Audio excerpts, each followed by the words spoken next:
वर्तमान की दुनिया के दोस्तों नमस्कार, मैं अखिलेश कुमार। आज हम बात करेंगे यूपीएससी सीएसई 2018 सामान्य अध्ययन प्रश्न पत्र 1 के सवाल नंबर 8 की। यह प्रश्न है, जाति व्यवस्था नई नई पहचानों और सहचरी रूपों को धारण कर रही है, अतः भारत में जाति व्यवस्था का उन्मूलन नहीं किया जा सकता है, टिप्पणी कीजिए। 150 शब्दों के और 10 नंबर के इस प्रश्न की जो विशेषता है उसमें यह है कि यह प्रश्न इस ओर इशारा कर रहा है कि जो जाति व्यवस्था है वो लगातार अपने नए रूपों को धारण कर रही है, नई पहचानों को धारण कर रही है और भारत में जात का उन्मूलन जो है वह संभव नहीं हो सकता है। यह एक कोटेशन है किसी का और इस पर टिप्पणी करनी है, यानी इस पे आप जब बात रखेंगे तो इस पे आप उसके सकारात्मक और नकारात्मक पक्षों के संदर्भ में आप सामान्य रूप से रख सकते हैं और अपनी बात भी कह सकते हैं। तो इस प्रश्न को करते समय भारत में जाति व्यवस्था का जो अवधारणा है, जो सदियों से चली आ रही है, प्राचीन काल से चली आ रही है, वक्त के साथ यह उम्मीद होती थी कि यह खत्म हो जाएगी, इसके जो नकारात्मक तत्व खत्म हो जाएंगे, लेकिन ऐसा कहीं दिखता नहीं है। ऐसे में और तब जबकि जाति व्यवस्था से जो सबसे ज़्यादा शोषित हैं वह वर्ग भी, उसका भी एक हिस्सा जिस तरह से लगातार खड़ा हो रहा है, आर्थिक रूप से सामाजिक रूप से संपन्न हुआ है, वह भी जिस तरह से जातीय गोलबंदी का शिकार है, उसमें भी जात को लेकर जिस तरह के आग्रह हैं जो दरअसल सवर्ण जातियों में होते थे, वही आग्रह आज के दौर में कई जगहों पर पिछड़ी और दलित जातियों में भी देखने को मिल रहे हैं, जिसमें अंतर्जातीय विवाहों का निषेध जो अगड़ी जातियों का ही मामला हुआ करता था, वह पिछड़ी और दलित जातियों के अंदर भी वह किसी न किसी रूप से स्थापित होने लगा है। यानी वह ब्राह्मणवादी विचारधारा के जो सरोकार थे वह अब इन निचली जातियों के भी हिस्से बनने लगे हैं। ऐसे में यह एक अनुमान है, यह एक आशंका है कि भारत में जाति व्यवस्था का उन्मूलन नहीं किया जा सकता। इसी संदर्भ में इस प्रश्न पर विचार करना है। तो इस प्रश्न को लिखेंगे तो उसका एक इंट्रो आपको देना होगा, जो भी आप बेहतर समझते हो उसको दीजिए, जो इस प्रश्न की भावना के पक्ष में जाता हो। मैंने ये लिखने की कोशिश की है कि 21वीं सदी के भारत में जाति आज भी सामाजिक, सांस्कृतिक और राजनीतिक कार्यक्रमों के आधार अथवा इसके एक अहम भाग का निर्माण करती है। दरअसल यह प्रश्न जो है वह सामाजिक, सांस्कृतिक, राजनीतिक, आर्थिक विश्लेषण की मांग करता है, लेकिन यह विश्लेषण इसमें संभव नहीं है।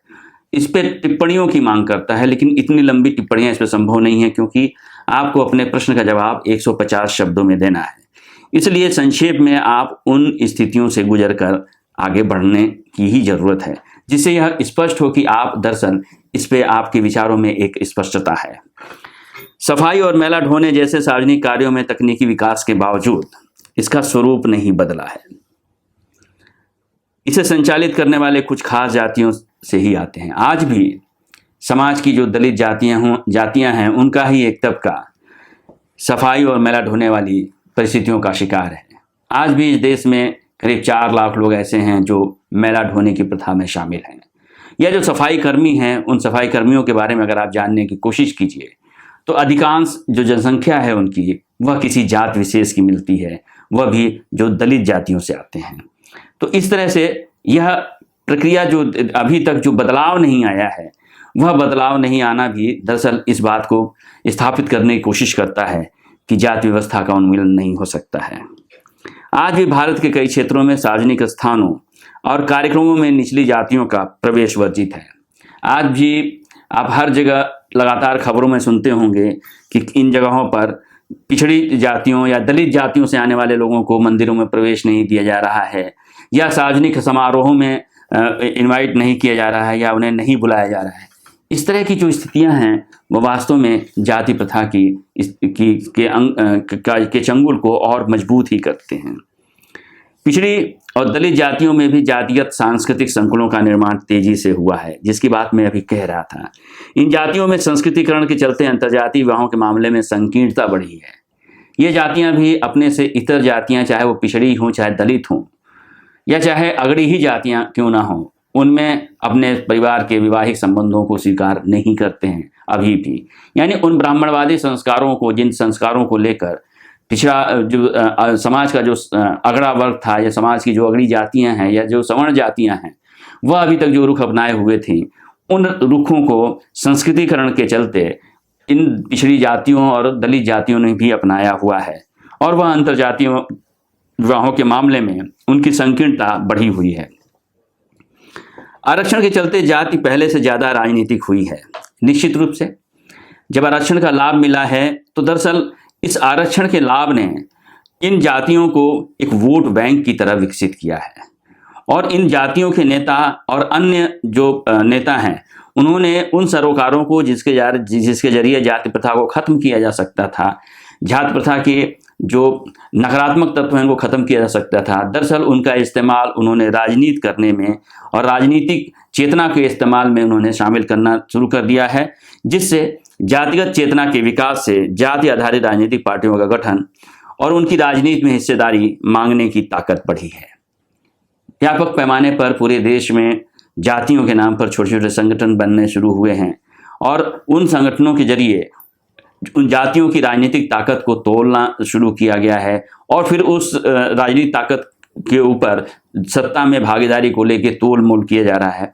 ऐसे में पार्टियों के लिए जातिगत समीकरणों और उम्मीदवारों का चयन मजबूरी बन गया है, यानी जातियों को दिमाग में रखना मजबूरी बन गया है। तो फिर क्या समझा जाए, इसका फिर उपसंहार क्या हम लिखें? तो वो होगा कि हालांकि जाति व्यवस्था नई नई पहचानों और सहचरी रूपों को धारण कर रही है, लेकिन बदलते आर्थिक समाजी संबंधों ने तेजी से इसकी संकीर्णता को धुंधला भी किया है। बेशक इसकी संख्या अभी कम है। तो यानी कहने का मतलब है कि जो आपको कोटेशन दिया गया था, जो आपको कथन दिया गया था, उस कथन को पूरी तरह से स्वीकार करने की कोई वजह बनती नहीं है, क्योंकि समाज हमेशा विकास के रास्ते पर होता है। समाज हमेशा अपने नकारात्मक तत्वों से संघर्ष करता है, और वह चूंकि समाज के बदलने की प्रक्रिया जो है वो बहुत छोटी नहीं होती, वो बहुत बड़ी होती है। समाज दिनों में नहीं बदलता, महीनों में नहीं बदलता, कई कई वर्षों में बदलता है।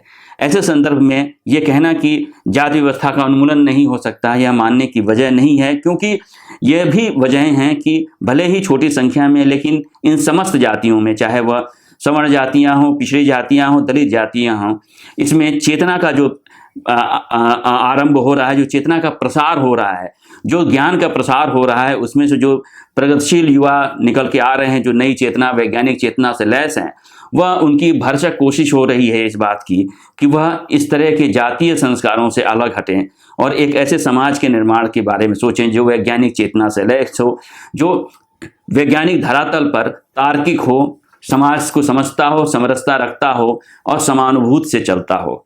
ऐसे समाज में जब निश्चित रूप से एक लंबा वक्त चलेगा, लेकिन यह कहना कि इससे जाति व्यवस्था का उन्मूलन नहीं हो सकता, यह पूरी तरह से स्वीकार्य नहीं हो सकता। हाँ, आज जरूर जाति व्यवस्था किसी न किसी तरह से हमारे समाज की हकीकत है, लेकिन वह निश्चित रूप से जैसे जैसे सामाजिक विकास की स्थितियां बदलती जा रही हैं, जैसे जैसे आर्थिक विकास होता जा रहा है, वैसे वैसे उसकी बंदिशें भी कमज़ोर हो रही हैं। इन्हीं संदर्भों में इस प्रश्न को आपको लिखना होगा और इसका जवाब देना होगा। शुक्रिया। अगर वर्तमान की यह पहल आपको पसंद आई हो तो हमारे वीडियो को लाइक करें और चैनल को सब्सक्राइब करें। शुक्रिया।